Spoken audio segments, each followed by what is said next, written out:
Om Namo Bhagavate Vasudevaya. Om Namo Bhagavate Vasudevaya. Om Namo Bhagavate Vasudevaya. Om Namo Bhagavate Vasudevaya. Om Namo Bhagavate Vasudevaya. Om Namo Bhagavate Vasudevaya. Narayanang Namaskritya Narang Chaiva Narottamam Deving Saraswating Vyasam Tato Jayamudirayet Nashta Prayeshva Bhadreshu Nityam Bhagavata Sevaya Bhagavati Uttama Shloke Bhaktir Bhavati Nashtaki.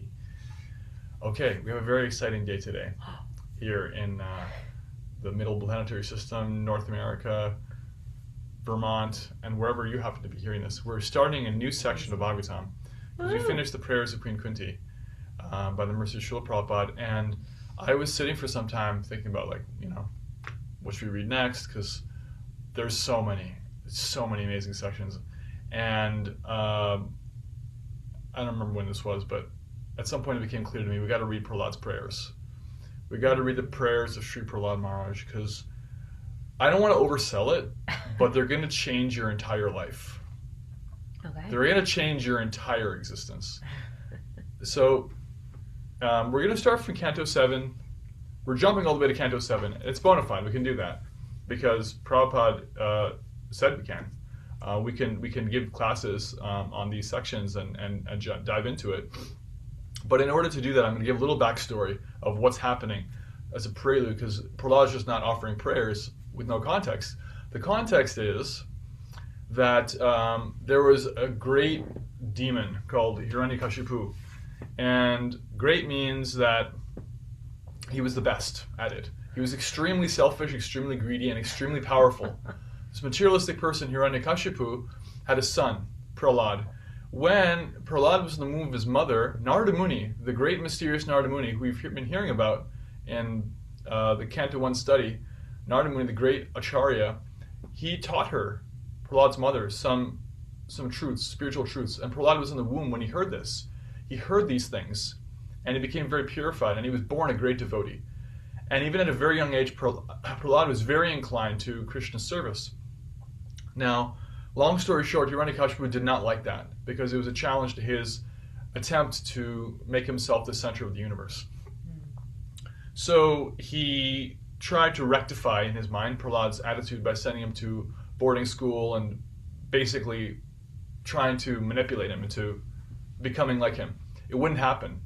So eventually he lost his mind and said, "That's it, I'm going to kill you." And he ordered several ways of trying to kill Prahlad Maharaj, having Prahlad Maharaj killed, executed. None were successful. Incredibly, they were all unsuccessful because Krishna's mystic potency did not allow it to happen.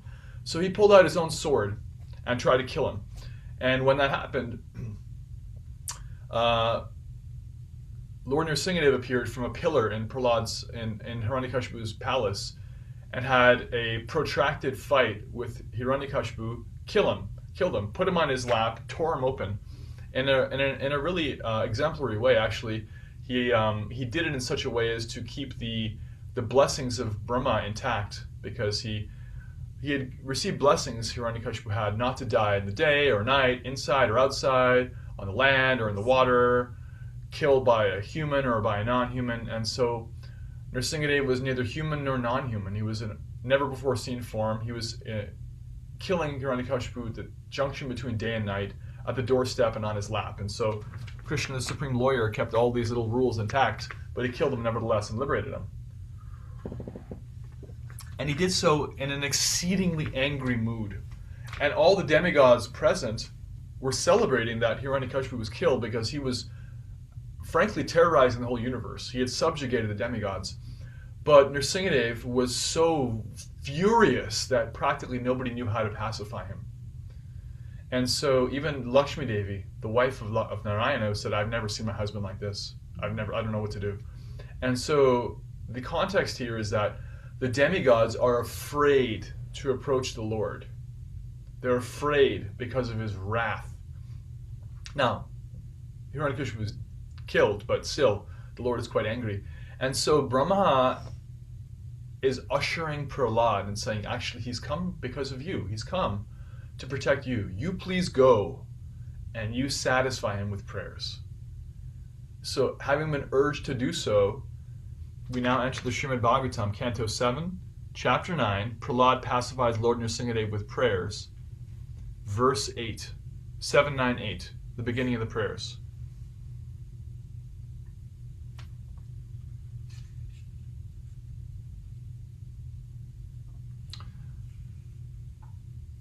Well, a little more context.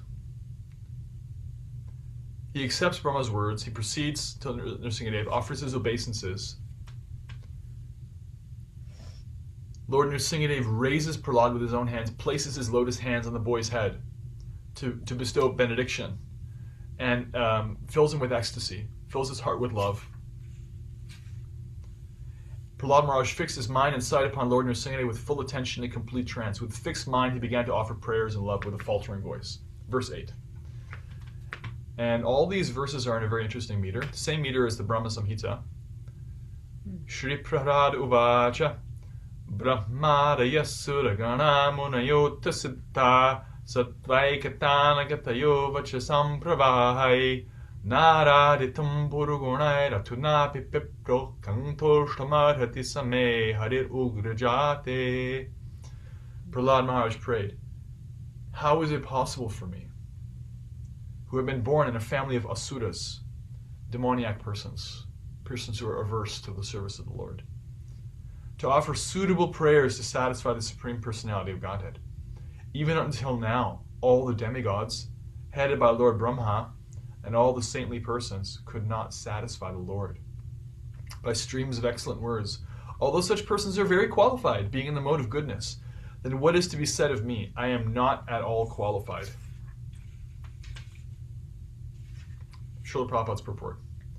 A Vaishnava who is fully qualified to serve the Lord still thinks themselves extremely low while offering prayers to the Lord. For example, Krishnadasa Kaviraj Goswami, the author of Chaitanya Charitamrita, says, Jagaya matai haite muishe papishta, purisheda kita haite muishe laghishta. Chaitanya Charitamrita, Adi Lila chapter 5, verse 205. Thus he considers himself unqualified, lower than the worms in stool, and more sinful than Jagai and Matai. Right? You have like a pile of rotting stool and you have some maggots writhing, and he says, I'm lower than them. I don't have any qualification. A pure Vaishnava actually thinks of himself in this way. Similarly, although Prahlad Maharaj was a pure, exalted Vaishnava, he thought himself most unqualified to offer prayers to the Supreme Lord. Mahajanu yena gatasya panta, which means the path is shown by the activities of great souls. Every pure Vaishnava should think like this. One should not be falsely proud of their Vaishnava qualifications. Sri Chaitanya Mahaprabhu has therefore instructed us, Tranadapi sunichena taro rivasahir shrununa amanina manadena kirtaniya sadaharihi. One should chant the holy name of the Lord in a humble state of mind, thinking oneself lower than the straw in the street. One should be more tolerant than a tree, devoid of all sense of false prestige, and should be ready to offer all respect to others. In such a state of mind, one can chant the holy name of the Lord constantly. Unless one is meek and humble, to make progress in spiritual life is very difficult. Srila Prabhupada ki jai. Jai. Because I'm not meek and humble, I'm going to try to practice it by taking shelter of the acharyas and Krishna right now. Om Jnana-Timirantasya Jnananjana Shlakaya Chakshurunmilitam Yena Tasmai Shri Gurave Namaha Namo Vishnu Padaya Krishna Preshtaya Bhutale Srimate Bhakti Vedanta Swaminiti Namine Namaste Saraswate Deve Gauravani Pracharane Nirvishesha Shunyavadi Paschatya Deshatarane Vanchakalpatarupyascha Kripasantupya Evacha Patitanam Bhavanepyo Vaishnavepyo Namo Namaha. Jai Shri Krishna Chaitanya Prabhu Nityananda Shri Advaita Gadadhara Shri Vasadi Gaura Bhakta Vrinda Hare Krishna, Krishna Krishna, Hare Hare, Hare Rama, Rama Rama, Hare Hare, Hare Krishna. So, imagine Prahlad Maharaj, 5 years of age, young boy. He's been sincerely praying for the Lord's appearance his whole young life. And the Lord has now appeared directly to save him, to intervene on his behalf when his own demoniac father tried to kill him. And now he's seen his father killed in front of him. And he's fully Krishna conscious, so he knows that his father is a soul, it's not his body, but his father just died in front of him. And he's remembering his upbringing, his family. He is the son of the most accomplished, most successful terrorist the universe has ever seen. The unstated project of the conditioned soul is to make themselves the center of the universe. It's generally unstated because it's extremely not politically correct.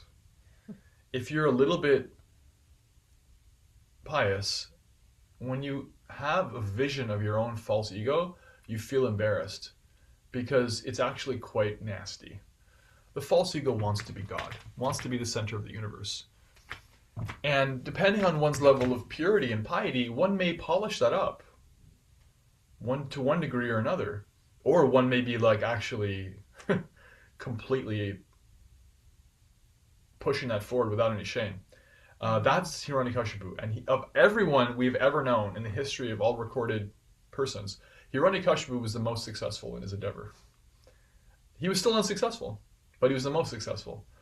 He was so successful that he performed austerities for thousands of years, despite his body being practically dead.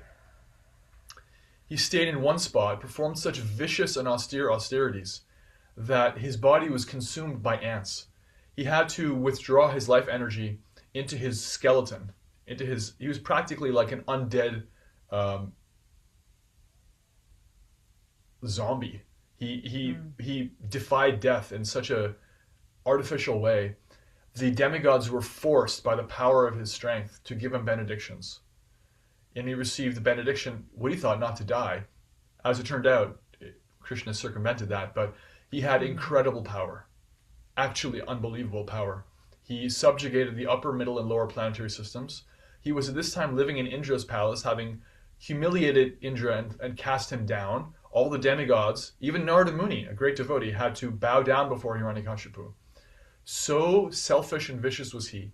Now Prahlad, as a pure devotee, is looking at this and thinking, what he just said here, like, how can I satisfy the Lord? I'm coming from that. That's my father. That's my birthright. That's who raised me. That's my blood. That's who gave me this body. I don't have any qualification. I am just the remnants of this awful, upbringing. But he's wrong. That's actually not him. Because he's identifying, at least temporarily, through the force of Vaishnava humility, he's identifying with the circumstances. The same Prahlad who knows that his father is a soul, and although his father is dead, in some way or another, somewhere, somehow, he lives on. When it comes to looking at himself, there's a blind spot.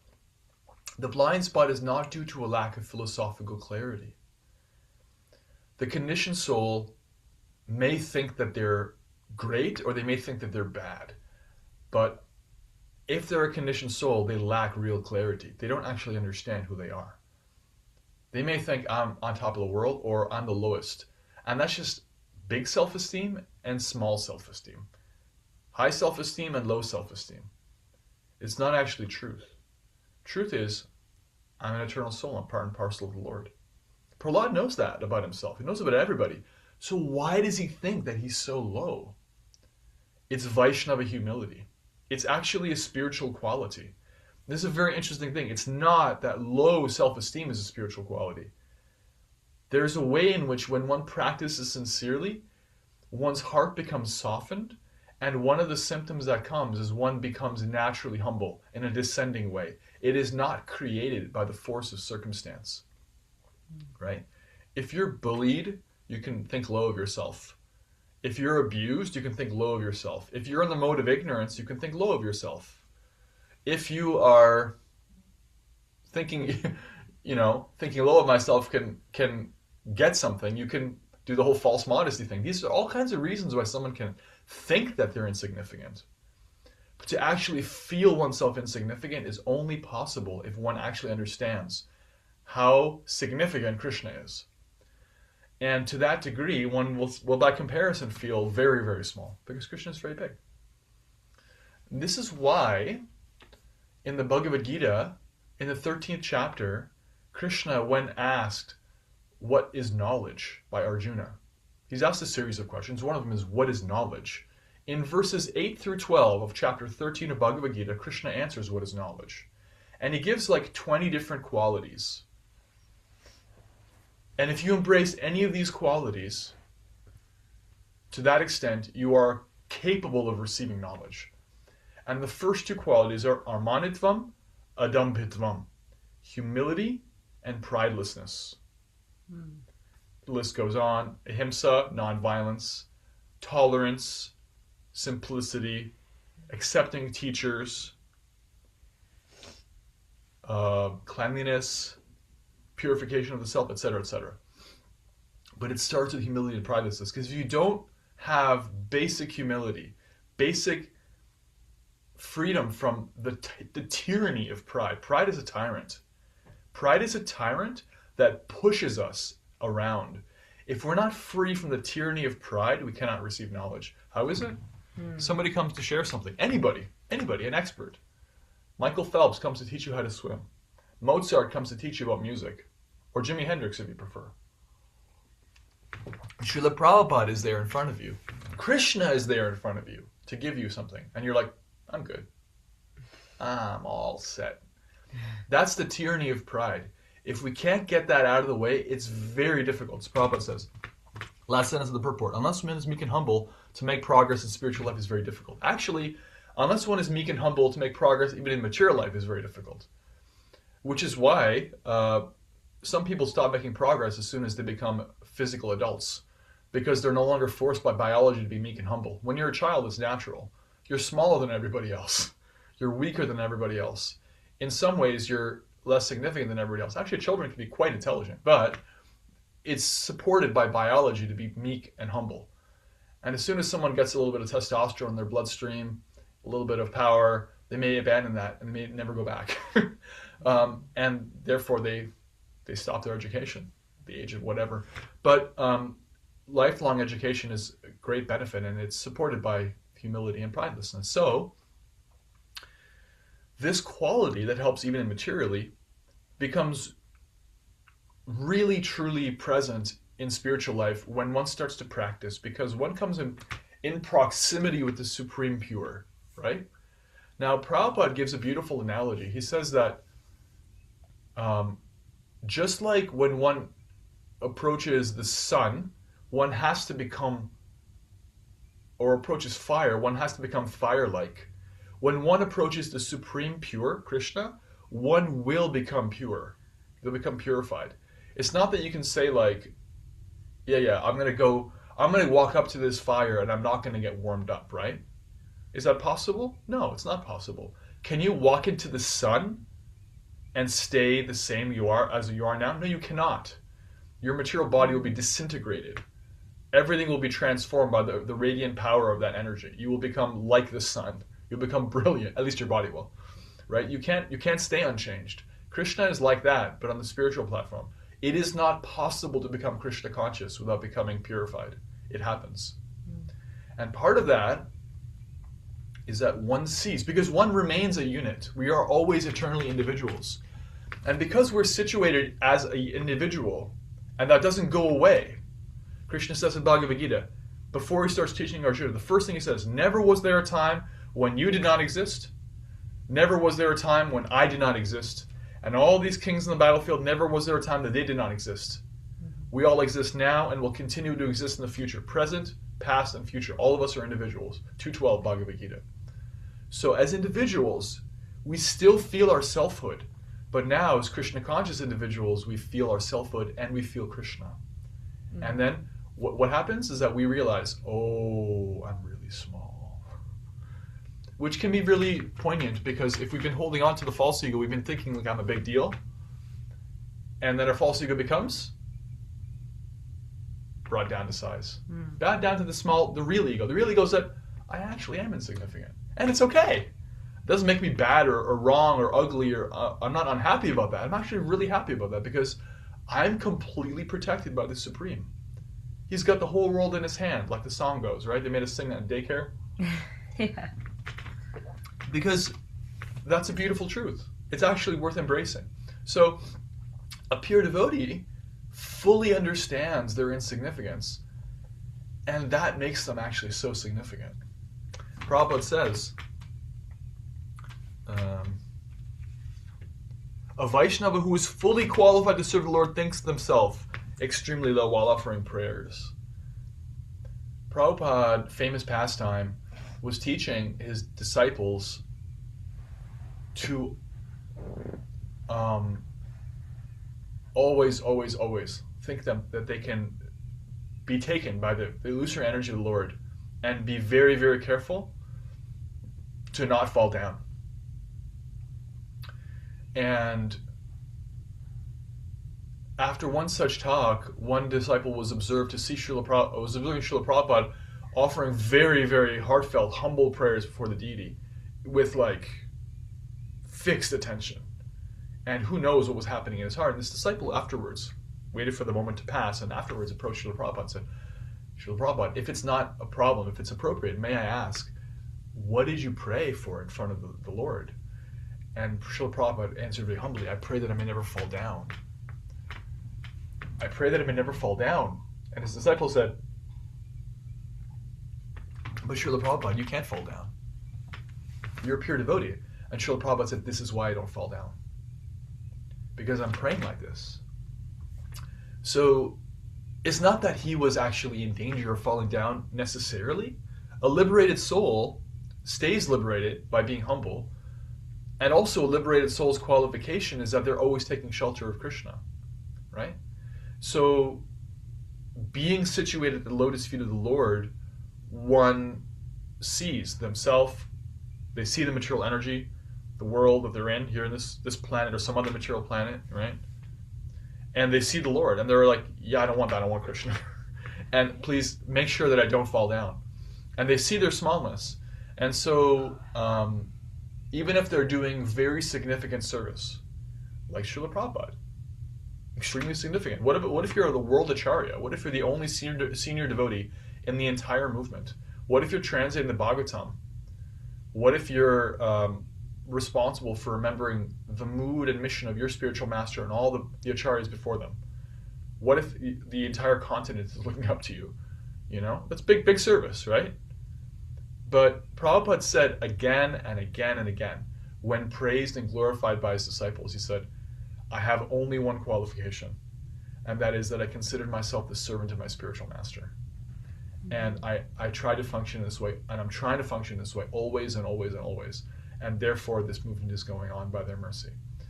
And because of his purity as a conduit, because of his willingness to just receive, Krishna gave everything. And I mean everything. And so we're here because of Prabhupada and other devotees who are empowered like him.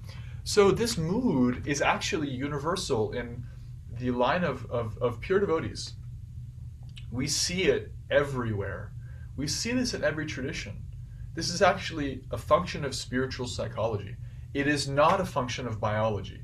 It's not a function of whether you're born a man, a woman, or otherwise, whether you're born this color or that color. It's not a function of these things. It's a function of the soul. When the soul becomes purified, it exhibits very sweet humility, right? So that's one more point I'd like to make, is that the humility of a Vaishnava, the humility of somebody who is a lover of God, is actually very touching. It is itself a manifestation of their own spiritual qualities. And if one comes in touch with it, it's purifying. Whereas the humility of somebody who just feels bad about themselves is not like that. Actually, if you're around somebody who's just feeling bad for themselves, it feels like a pollution, because it is. Because it's another form of covering over the soul. So there's a deeper discussion here, which we'll get into in the next few verses, about the difference between feeling bad for yourself, having low self-esteem, and actual Vaishnava humility. I won't go into that full bore, although we're open to hearing that topic come up in discussions right now, and questions and reflections. The reason I'm not going into it completely is because the next verse, the verse after that, and the verse after that, maybe the verse after that? Yeah, no. The next three or four verses all touch in one way or another with the question of qualification. What are the qualifications for approaching the Lord, and what are not the qualifications? And so they're at least tangentially related. And that's such a classic topic, like low self-esteem versus devotional humility. How do I know the difference? That I'm giving you all permission to space out any discussions over 3 or 4 weeks and think about it deeply, because we want to cultivate devotional humility. And at the same time, we have to be on guard for like inertia and self-serving low self-esteem, where it's like, oh, I can't, I'm so fallen, oh. Meanwhile, it's just like a prop, so we don't actually have to surrender more. The false ego is so tricky. You can even use humility as a cover for it's the unwillingness to actually surrender. Mm-hmm. So if we don't completely flesh out that entire topic today, don't worry, we're going to keep going. But we'll pause here on today's talk, and we talked about coming in proximity with Krishna and how that actually purifies the self and reminds us of our own insignificance, and how that increasingly present realization of the Lord is such a safe place to be. It's the beginning of all wisdom, actually. Humility and pridelessness are the beginning even of material wisdom, because you cannot accept anything if you're already a full cup. Where's it all going to go? Mm-hmm. So that's there. And we talked about Srila Prabhupada and his humility and praying to never fall down. And his own statement was, that is why I do not fall down. Because he's like, because I'm always in such a mode. I'm always in such a mood. And we talked about how the association of somebody in such a humble state of mind, when it's a spiritual quality, is actually incredibly uplifting. Whereas the material quality of low self-esteem is not uplifting at all. It's actually very depressing. And if you go along with it, it'll depress you, and you'll start to feel bad about yourself too, because it's just tamas. And we talked a little bit about Prahlad's qualifications, in that he's so glorious that the assembly of demigods, although unable to recognize the Lord, and for whom the Lord did not appear, the Lord appeared for him. And they're urging him now, you are the only one who can satisfy him. You please go. Prabhupada said it was like pushing a boy into the den of a lion. But, of course, the Lord is incredibly pleased. There's beautiful darshans of what's called Shanti Nrsimha. Ugra Nrsimha is Nrsimhadev in that terrifyingly angry mood. Shanti Nrsimha is the Lord smiling and having Prahlad in his lap, and he's like very, very at peace. And so that happens, but only Prahlad was able to do that. So we have to, in reading this chapter, we have to really pray to him, and we get to pray to him, because these are incredible insights into the heart and mind of a devotee. And for those of us who understand that one way or another, on one level or another, we are the products of a twisted society, of materialistic ideas, of bad choices, of modes of nature, who feel some repentance or remorse, who this morning's japa affirmations touched a nerve where it's like, well, one way or another I am making bad choices, or I have been making less than ideal choices. For anybody who is in that place, Prahlad, guess what? Prahlad is our hero. He's our hero. And he's our acharya. He's the acharya of persons who come from a tough background. And he is the uplifter of the fallen. So we get to take shelter of him. And we're gonna develop a relationship with Prahlad Maharaj over the next few weeks that's gonna change our lives, because he's so important that although the 7th canto is famous for Nrsingadev, Lord Nrsingadev only has a few verses where he actually speaks, and Prahlad is like the center of attention because he's so important. And Lord Chaitanya read and reread this section multiple times. He couldn't read this section on his own because he was damaging the manuscripts with his own tears. They were becoming disintegrated. The banana leaf, palm leaf manuscripts were getting disintegrated by the force of the Lord's tears. So Gadadhar Pandit had to read it for him. And Srila Bhaktisiddhanta Saraswati Thakur, he encouraged his disciples to read this section 100 times each. He said you should read this 100 times. So much faith did he have in this section of Prahlad Maharaj. So we'll take some comments, questions, and reflections on anything that you heard, anything that stood out, humility, pridelessness, qualifications, disqualifications. Let's go. Let's start the churning of this beautiful section of prayers. So powerful. And of course, I love what we spoke about around humility and the difference between low self-esteem and humility. And I'm actually not going to comment on that because you're saying we're going to talk about it more next week. But you can start commenting on it. But another piece, though, is the tyranny of pride, and how we can't actually receive knowledge if we're not humble. Yeah. And so I was thinking about how, what is it said that 3 of the most dangerous words are "I know that." Right. Yeah. So not being open to really receiving, just thinking I've already got it figured out. That's such a block actually in our advancement in material life, what to speak of in spiritual life. And I also love that Prabhupada quoted Lord Chaitanya's verse about being as humble as a blade of grass. And I've been meditating a lot on that verse and will continue to for the rest of my life. So I loved how he pulled that in as well. Yeah. When one is under the influence of pride, just like a tyrant, Hiranyakashipu was a tyrant, a successful one until he was eviscerated. Yeah. He was so successful that the demigods had to bend knee to him. When a tyrant demands things, you do that. So imagine you are a servant under a tyrant. They say do this, you must do it, otherwise it's your head, right?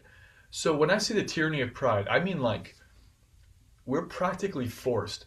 Pride says, don't listen to them. I forbid you to listen to them. And then whoever they are, however wise they are, you don't listen anymore. It's tyranny. So, what's the second point you made? About Lord Chaitanya's prayers about you can't receive knowledge if you aren't in humility, and if you say if you're thinking or you say I know that. Yeah. So the function of pride, one thing we find is that when somebody is under the influence of pride, you can feel it, right? They become they can become like a bully. Because they're convinced they're right. They seek easy answers. It's actually really interesting because there's a way in which a conditioned soul can feel some sense of shelter from somebody who offers them easy answers, right? It's counterintuitive because somebody who's actually advanced realizes that the complicated situations in the material world don't necessarily have easy answers, especially if you're trying to find a material solution for them. They don't. The material or the solutions for the problems are often very complicated, and the problems themselves are very complicated, so they're very cautious. But caution isn't sexy. It's not attractive. It's not charismatic, but it is very powerful. And so it's important for us to learn the difference between charisma, appeal to easy answers, prideful, arrogant, scorn, these kinds of things that are associated with prideful, egoistic mentalities. It's like if somebody's egoistic and you challenge them, they'll become angry, or they'll exhibit scorn and sarcasm. They'll insult you. They'll avoid the conversation. Like somebody who's actually humble, if you challenge them, they'll if you actually challenge them because you want to understand, they'll engage with you, right? So it's these kinds of there's a different topic here, but I just was reminded of this when you were talking about the tyranny of pride. Like it's important for us not to um, mistake um, pride for strength in someone else or in ourselves, because it's not. It's actually a tremendous weakness. And if we're holding on to it ourselves, it holds us back. And if we're accepting the leadership of somebody else who's tyrannized by their own pride, then we merely become a cheated at the feet of somebody who's a cheater, and we just suffer because of their own shortcomings. Um, And yeah. so then by practice and by hearing Prahlad's prayers and other prayers like it, we can pacify the little Yes. Hiranyakashipus in us. Yes. Because And of it course has we're to not start with trying to be ourselves. tyrants like he was. Like, if what's the new Maha Nrsingadev movie that's on Netflix, you can get a real taste of it too. Like we're not Yeah. necessarily doing that, but in our own little way, Totally. Yeah. we The little hypocrisies. yeah. The little hypocrisies. The pride. The sense of like I'm above that. I don't have to do that. I can say it, but I don't have to practice it all the way myself. The laziness, the greed, the lust, the hankering, the short term vision. All these kinds Mm-hmm. of things that are just like products of the modes of nature. They're things to be purified, and they're all little tyrants, would be tyrants. They all want to grab a Yeah. scepter and get on the throne and tell us what to do. Yeah. And Prahlad is like really an insight into what you should look for in a teacher, and what we should look for in ourselves is our own sincerity, because that's what he takes shelter of here. Spoiler, he just takes shelter of his own sincerity. He's like, even if I came from that, I really just want to serve you, Krishna, and that's all I can say I have as a qualification, and it's enough. Mm-hmm. And that's why this morning's japa affirmation is not just like shaming. Mahaprabhu is not trying to shame us. He's trying to remind us that there's incredible power in backing up, dropping the act of prestige and false pride, and just being like, you know what, Krishna? I'm so small, and I'm making all kinds of choices, and some of them are like not so good. Please help me. And if you could put that into even one mantra, boom, you know, Mm-hmm. everything shifts. Mm-hmm. It's not shaming tactics. It's actually like Humility, it's weaponizing practice. our own insignificance into like an engine that can propel us closer to Krishna. It's like make that something useful. Make your smallness powerful. Make that into fuel, rocket fuel, Mm. and fly yourself to Krishna. Okay, more reflections.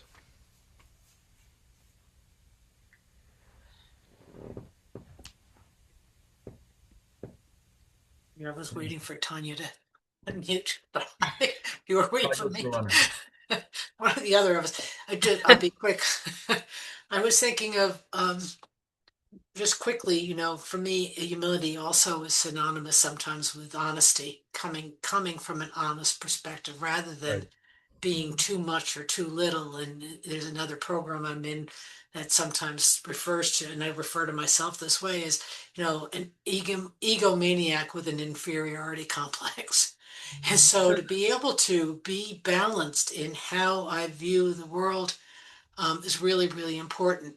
And the fact that I love you sharing what happened with Prabhupada being there and saying these prayers humbly. I thought each time I study, each time I read something, my what I gather from it is very much dependent on where I'm coming from.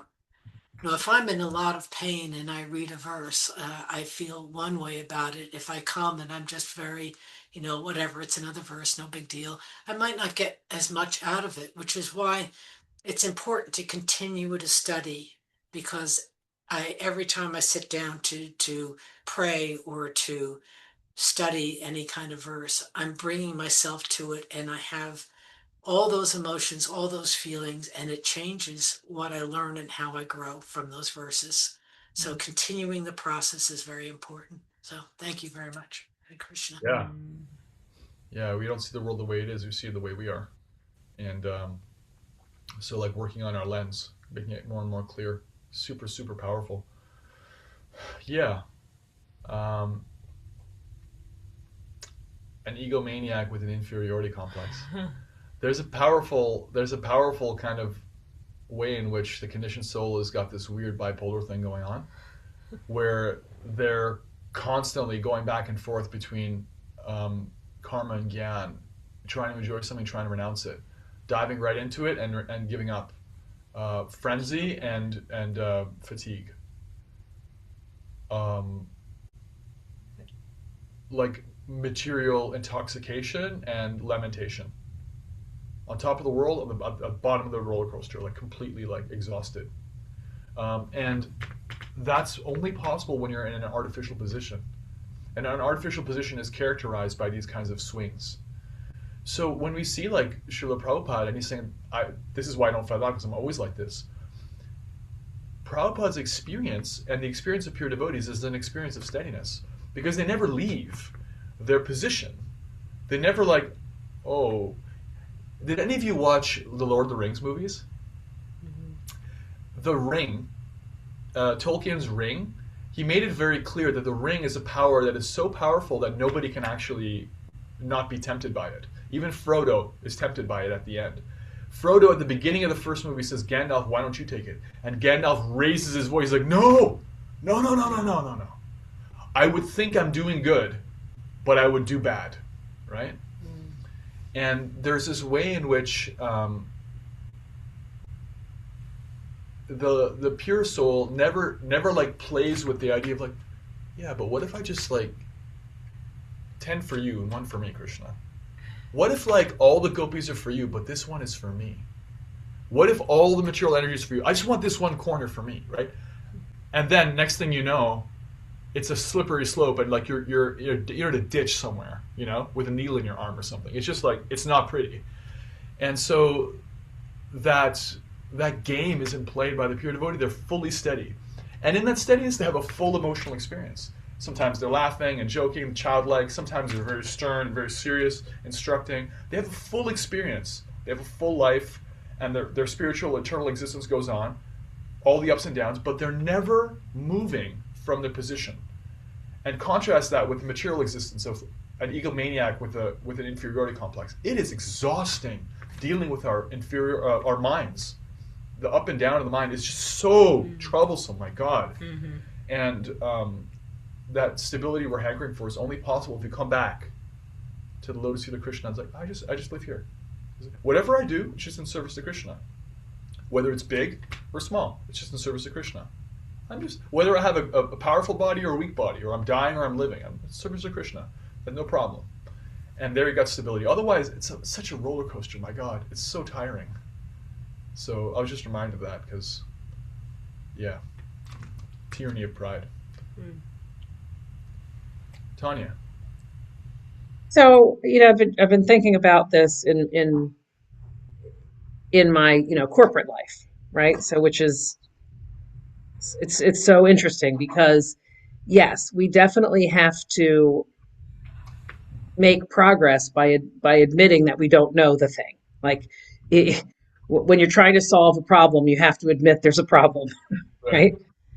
And yet in the presentations and in the project and everything, you have to be a subject matter expert. You have to be you have to be in either yourself or with a group of knowledgeable people that know it all.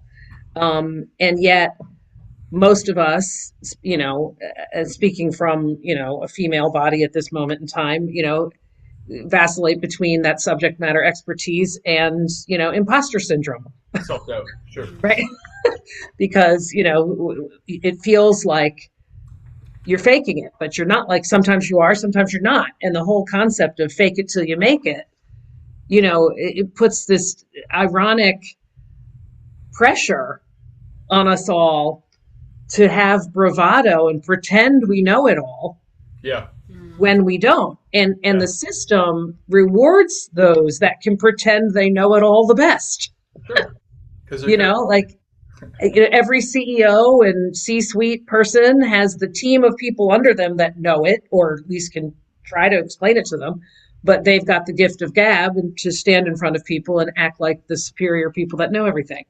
It's just such a dichotomy. It's such an interesting walk to walk, and like there's a board meeting today, and yesterday we were putting together, slides for the board meeting, and my boss came to me and said, why does your data only represent 50% of what we're doing? And I said, I thought it was 100%, but it's not. I don't know. I don't know what the problem is. And after it was all said and done, he came back and he said, no, not today, but you need to figure out what's going on in the breakdown of the process that you didn't have 100%. And in maybe even just weeks ago, but certainly months and years ago, I would have not slept. I would have spun. I would have beat myself up. Yesterday, I was just like, yep, will do. Shut the computer and just went about my business. Like, because I know I'm doing the best I can do, and it's okay. And I'm not going to let that spin me. And I think, it's just very interesting because, I know that we can't solve it all if we pretend we know it all, Yeah. and we're never going to know it all. So that's where I was spinning when you were talking about all of this, so. Yeah. Just one of the consequences of the tyranny of pride is that we overestimate our capacity grossly, and we overestimate our agency. We have some capacity, but like that's gifted. That's Shakti. It's just energy that's given to us. So there's intellectual prowess, physical prowess, know-how, whatever. That's misunderstanding our agency means like the locus of control. It's like even if I have some qualification to solve a problem, it's not like I created that qualification independently. It's just coming from Krishna. So I can use it and I'll use it and I'll do my best. But if it's successful, glories to him. I didn't create the ability to solve this problem. That's just Krishna's energy. But we can still apply ourselves and use the energy that's been given to us. But like the tyranny of pride tells us that no, it's you will solve the problem. Everyone's walking around with this mask of like, but that's why they have that imposter syndrome, because the mask is like saying, yeah, I'm totally in control. Meanwhile, there's only one person in control, Krishna. And anybody else who's putting that mask on, in private, in their heart of hearts, it's not working. It's not working for them. So everyone's just looking at each other hoping that it's working for them, right? It's not working for you. At least somebody's in control, right? If I were like them, then I would totally be in control. They got it covered. Like, I could see like there's no slip in their mask. They must be doing it right. So yeah, that's maybe we'll talk about that more in upcoming classes. Mm-hmm. Thank you. Martin, do you have anything that you'd like to share? Yeah, just quick. Thanks, Harry Bo. Thanks everyone for sharing. Tanya, your response really resonates with me, especially this week. But yeah, I've been thinking about as you talked. I don't know if this is too far ahead already, but just thinking about the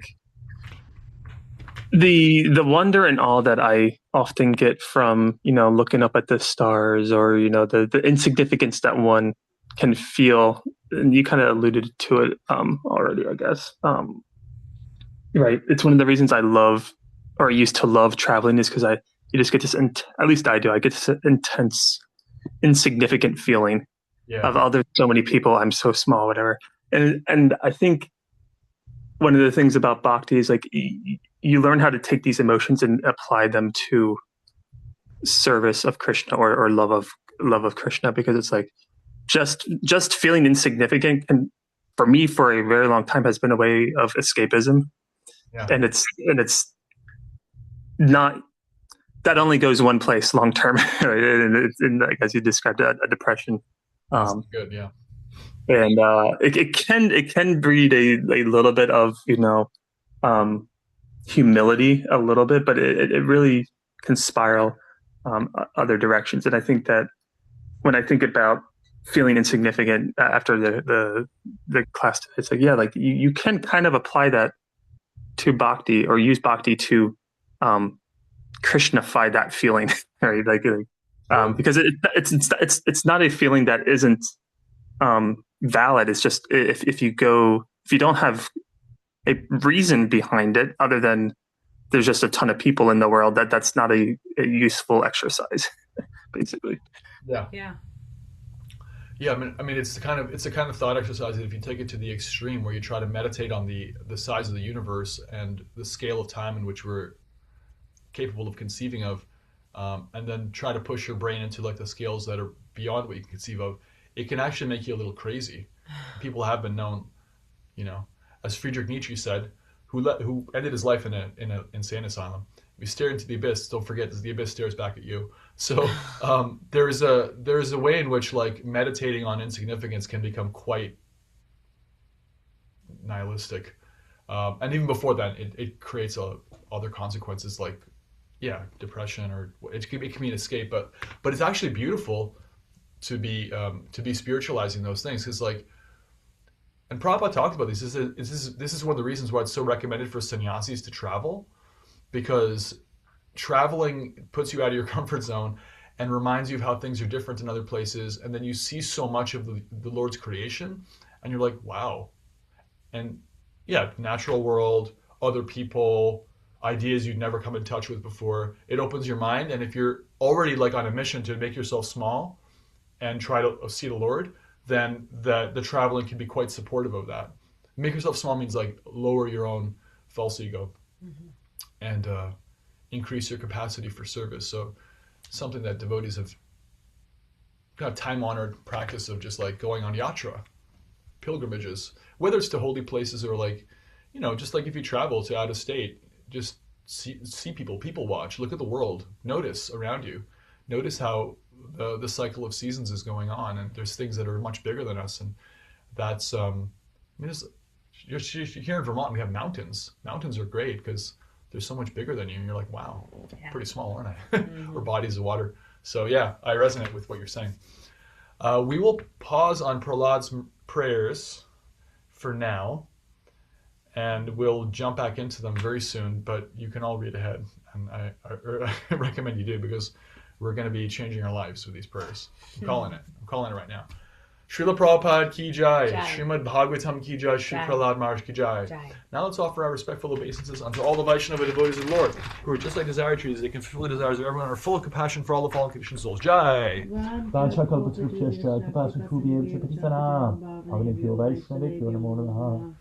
Anantakoti Vaishnava ki jai. Haribol. Have a great day, everyone. Remember Prahlad.